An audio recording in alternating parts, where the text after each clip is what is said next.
Patan collector કચેરીએ bomb મુકાયાનો email બપોરે 3 વાગ્યા સુધીમાં કલેક્ટર કચેરીમાં બ્લાસ્ટની ધમકી અપાઈ.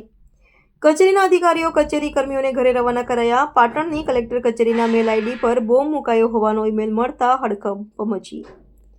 ઈમેલમાં બપોરે 3 વાગ્યા સુધીમાં કલેક્ટર કચેરીમાં બ્લાસ્ટ થવાની શક્યતા દર્શાવવામાં આવી. આ ગંભીર પરિસ્થિતિને ધ્યાનમાં રાખીને તંત્ર દ્વારા તાત્કાલિક પગલાં લેવામાં આવ્યા છે.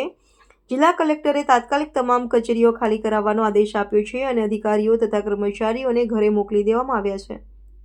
આ સાથે કચેરીના આસપાસની સુરક્ષામાં વધારો કરી દેવામાં આવ્યો છે. ઘટના સ્થળે જિલ્લાની પોલીસ, એસપી સહિત એલસીબી સહિતની ટીમ ઘટના સ્થળે પહોંચી છે. તપાસનો દોર શરૂ. રિપોર્ટર દિનેશ સાધુ, પાટણ.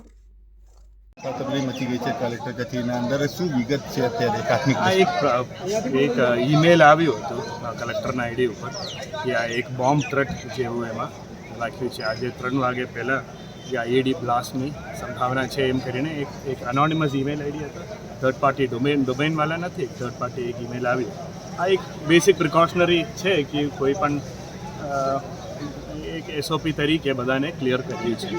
હવે બીડીએસ આવે, બોમ્બ ડિટેક્શન સ્ક્વોડથી આપણા ક્લિયર કરવામાં આવ્યું છે.